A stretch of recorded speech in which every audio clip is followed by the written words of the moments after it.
आज की तारीख है 18 फरवरी 2026 बुधवार। आज हमारे सामने जो स्रोत हैं वो एक ही दिन की बहुत अलग-अलग तस्वीरें दिखा रहे हैं। एक तरफ टी20 विश्व कप का शोर है, तो दूसरी तरफ हमारे पड़ोसी देश में एक नई राजनीतिक सुबह हुई है। और इन सब बड़ी खबरों के बीच भारत के अलग-अलग हिस्सों में जिंदगी अपनी ही रफ्तार से चल रही है। तो चलिए आज के इस कैनवस को परत दर परत समझते हैं और देखते हैं कि ये अलग-अलग धागे मिलकर आखिर क्या कहानी बुनते हैं। ये वाकई दिलचस्प है, क्योंकि ये स्रोत हमें दिखाते हैं कि दुनिया एक साथ कई समानांतर रियलिटीज में जीती है। एक ही 24 घंटे के अंदर अहमदाबाद के स्टेडियम में एक क्रिकेटर के भविष्य पर दांव लगा है। ढाका में दशकों पुरानी राजनीतिक विरासत एक नया मोड़ ले रही है और सिक्किम की पहाड़ियों में एक त्योहार मनाया जा रहा है। ये सब एक ही दिन की कहानी है और हर कहानी के पीछे एक लंबा इतिहास छुपा हुआ है। बिल्कुल। तो शुरुआत क्रिकेट के मैदान से ही करते हैं। टी20 विश्व कप 2026 में आज भारत का मुकाबला नीदरलैंड से है। अब कागज पर तो ये एक तरफा मैच लगता है, क्योंकि भारत तो पहले ही सुपर 8 में पहुंच चुका है। तो क्या ये सिर्फ एक प्रैक्टिस मैच है? ऊपर से देखने पर तो हाँ, यही लगता है। लेकिन असल में टीम मैनेजमेंट के लिए ये मैच किसी पहेली को सुलझाने जैसा है। और उस पहेली का सबसे बड़ा टुकड़ा है अभिषेक शर्मा। देखिए, पिछले 18 महीनों में उन्होंने घरेलू क्रिकेट और आईपीएल में जिस तरह की जो विस्फोटक बल्लेबाजी की है वो अभूतपूर्व है। लेकिन इस विश्व कप में वो बिल्कुल लय में नहीं दिखे हैं। बिल्कुल लय में नहीं। 6 पारियों में 4 बार शून्य पर आउट होना। जी, ये सिर्फ खराब फॉर्म नहीं है, ये एक तरह से एक मानसिक बाधा की तरफ भी इशारा करता है। मैं भी यही सोच रहा था। ये सिर्फ रन ना बना पाने की बात नहीं है, जिस तरीके से वो आउट हो रहे हैं वो ज्यादा चिंताजनक है। सूत्रों के अनुसार वो ज्यादातर ऑफ स्टंप के बाहर की गेंदों पर ड्राइव करने की कोशिश में अपना विकेट गंवा रहे हैं। आपने सही पकड़ा। विश्व कप जैसे बड़े मंच पर, जहां दुनिया के बेहतरीन गेंदबाज हैं, वहां गेंद थोड़ी ज्यादा स्विंग और सीम होती है। अभिषेक शायद अपने घरेलू फॉर्म और अपनी तकनीक को इन परिस्थितियों में ढाल नहीं पा रहे हैं। इसलिए आज का मैच नीदरलैंड्स के खिलाफ उनके लिए एक कम दबाव वाला मौका है। तो टीम मैनेजमेंट उन्हें पूरा मौका देगी? बिल्कुल। वो चाहेंगे कि अभिषेक क्रीज पर कुछ समय बिताएं, अपना आत्मविश्वास वापस पाएं, भले ही वो धीमी शुरुआत करें। सुपर 8 से पहले उनका फॉर्म में लौटना भारत के लिए बहुत बहुत जरूरी है। और गेंदबाजी में जसप्रीत बुमराह को आराम देने की बात चल रही है। हाँ, ये समझ आता है। लेकिन क्या नीदरलैंड्स को इतना हल्के में लेना सही है? टी20 में कोई भी टीम उलटफेर कर सकती है। हाँ, वो तो है। एक हार भी सुपर 8 से पहले टीम का मोमेंटम बिगाड़ सकती है। क्या ये एक अनावश्यक जोखिम नहीं है? आपका सवाल बिल्कुल जायज है और ये एक क्लासिक रणनीति बनाम जोखिम का मामला है। यहाँ सोच ये है कि बुमराह सिर्फ एक गेंदबाज नहीं है, वो टीम के सबसे बड़े एसेट है। सबसे बड़े एसेट? जी, एक लंबे टूर्नामेंट में उन्हें शारीरिक और मानसिक रूप से ताज़ा रखना पहली प्राथमिकता है। अगर उन्हें आज आराम मिलता है तो मोहम्मद सिराज और अर्शदीप सिंह को नई गेंद से पूरी जिम्मेदारी मिलेगी। ये एक तरह से आपकी बेंच स्ट्रेंथ की असली परीक्षा है। अच्छा, तो ये बेंच स्ट्रेंथ को टेस्ट करने का भी एक मौका है? हाँ, बड़े नॉकआउट मैचों में अगर किसी मुख्य खिलाड़ी को चोट लग जाती है तो आपको पता होना चाहिए कि आपके दूसरे खिलाड़ी उस दबाव को झेलने के लिए तैयार हैं या नहीं। तो हाँ, छोटा सा जोखिम है, लेकिन लंबी दौड़ में इसका फायदा बड़ा हो सकता है। क्रिकेट की बात हो रही है तो कल के एक मैच का जिक्र करना जरूरी है। उसने शायद उतनी सुर्खियां नहीं बटोरी, लेकिन उसकी कहानी कमाल की है। नेपाल ने स्कॉटलैंड को 7 विकेट से हराया। ये कोई आम जीत नहीं थी, ये एक ऐतिहासिक जीत थी।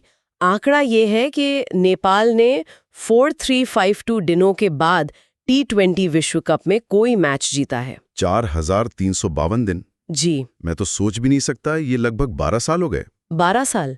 इसका मतलब है कि टीम के कई मौजूदा खिलाड़ियों ने अपने देश को विश्व कप में जीतते हुए कभी देखा ही नहीं था। ये जीत उनके लिए कितनी बड़ी होगी। बिल्कुल। और ये सिर्फ नेपाल के लिए नहीं, बल्कि पूरे एसोसिएट क्रिकेट जगत के लिए एक बहुत बड़ा संदेश है। ये 12 साल का फासला दिखाता है कि इन टीमों को टॉप लेवल पर कितने कम मौके मिलते हैं। सही बात है। उनके पास बड़ी टीमों जैसी फंडिंग, इंफ्रास्ट्रक्चर या नियमित मैच प्रैक्टिस नहीं होती। ऐसी एक जीत इन देशों में क्रिकेट के पूरे इकोसिस्टम को बदल सकती है। अच्छा, कैसे? इससे सरकार से फंडिंग मिल सकती है, स्पॉन्सर्स आकर्षित हो सकते हैं और सबसे जरूरी, ये नई पीढ़ी को बल्ला उठाने के लिए प्रेरित कर सकती है। ये सिर्फ एक मैच का नतीजा नहीं, बल्कि दशकों के संघर्ष का फल है। और इसी टूर्नामेंट से एक और प्रेरणा देने वाली कहानी सामने आई है। 19 साल के कनाडाई ओपनर युवराज सांबरा, उन्होंने न्यूजीलैंड जैसी मजबूत टीम के खिलाफ शतक बनाया।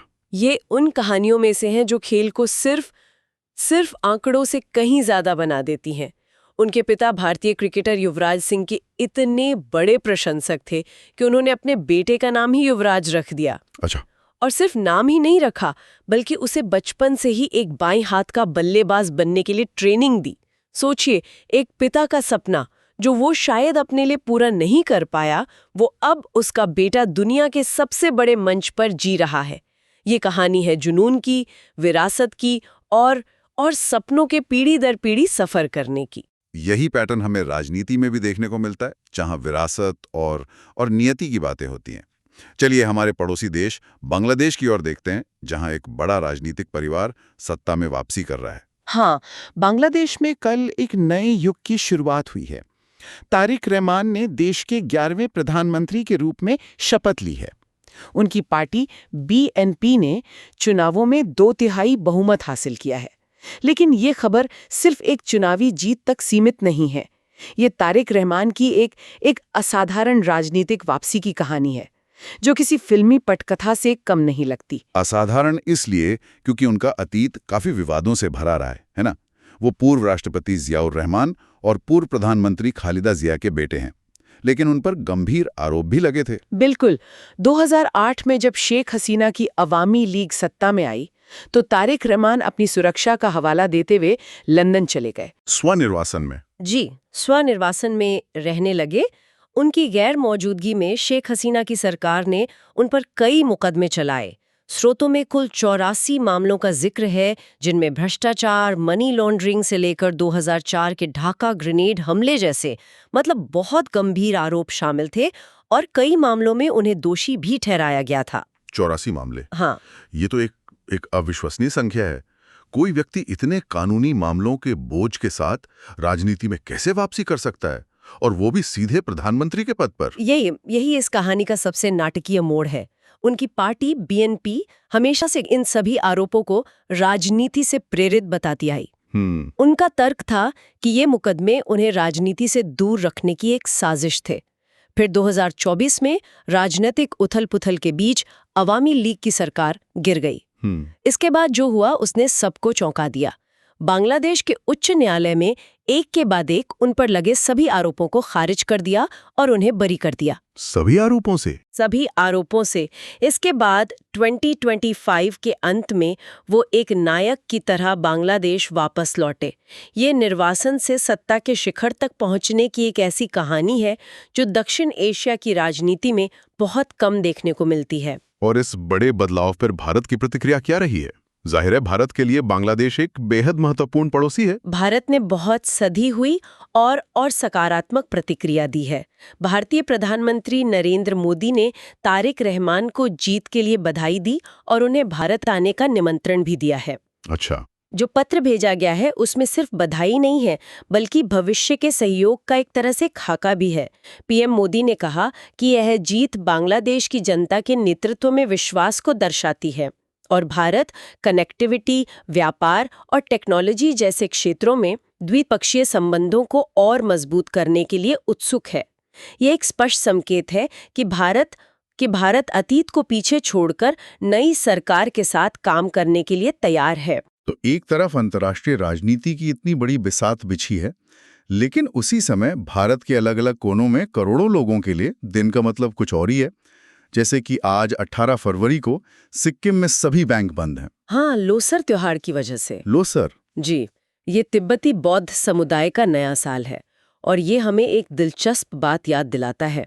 जब हम राष्ट्रीय स्तर की खबरें देखते हैं तो हम अक्सर देश की जो अविश्वसनीय विविधता है उसे भूल जाते हैं। सही बात है। सोचिए, एक ही दिन देश का एक राज्य एक प्राचीन त्योहार मना रहा है, दूसरा राज्य महाराष्ट्र कल छत्रपति शिवाजी महाराज जयंती की तैयारी कर रहा है और परसों मिजोरम और मणिपुर अपना राज्य दिवस मनाएंगे। ये सिर्फ छुट्टियां नहीं है, ये भारत की सांस्कृतिक और प्रशासनिक संरचना की एक झलक है, जहां हर क्षेत्र की अपनी पहचान और अपनी परंपराएं हैं। ये सच है। हम एक ही समय में कई अलग-अलग भारत जीते हैं और इन विविधताओं में मौसम का मिजाज भी शामिल है। आज भारत मौसम विज्ञान विभाग ने राजस्थान के लिए एक चेतावनी जारी की है। जी। और ये इस तस्वीर को और पूरा करती है।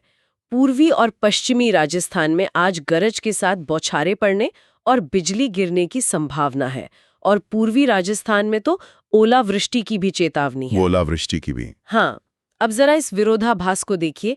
एक तरफ सिक्किम में त्योहार की छुट्टी का माहौल है और दूसरी तरफ हजारों किलोमीटर दूर राजस्थान में एक किसान आसमान की तरफ चिंता से देख रहा है कि कहीं बेमौसम ओलावृष्टि उसकी फसल बर्बाद ना कर दे। बिल्कुल, यही भारत की असल तस्वीर है।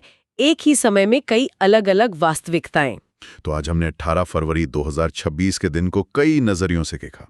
क्रिकेट के मैदान पर एक टीम के लिए ये अपनी रणनीति को अंतिम रूप देने का दिन है, तो एक दूसरी टीम के लिए 12 साल का लंबा इंतजार खत्म होने का जश्न है। वहीं हमारे पड़ोस में राजनीति एक नाटकीय करवट ले रही है, जिसकी जड़ें दशकों के संघर्ष, आरोप प्रत्यारोप और पारिवारिक विरासत में गहरी हैं। जी। और इन सब बड़ी घटनाओं के समानांतर हमारे ही देश में कहीं त्योहार की रौनक है तो कहीं मौसम की चिंता। ये सब हमें याद दिलाता है कि दुनिया कितनी जटिल और विविध है। एक ही पल में अनगिनत कहानियां एक साथ चल रही होती हैं। कुछ सुर्खियां बन जाती हैं और कुछ चुपचाप घटती रहती हैं। और ये हमें एक दिलचस्प विचार के साथ छोड़ जाता है। आज हमने जिन भी घटनाओं की बात की, चाहे वो क्रिकेट हो या राजनीति, हमने देखा कि हर घटना के पीछे एक लंबा संदर्भ और एक मानवीय कहानी है। युवराज सामरा की कहानी उनके पिता के सपने के बिना अधूरी है। तारिक रहमान की वापसी उनके परिवार की राजनीतिक विरासत और उनके निर्वासन के सालों के बिना समझी नहीं जा सकती। सवाल ये है कि हमारे आसपास ऐसी और कितनी कहानियां हैं जिनके हम सिर्फ अंतिम पन्ने को खबर के रूप में पढ़ते हैं, जबकि पूरी किताब को जानना अभी बाकी है।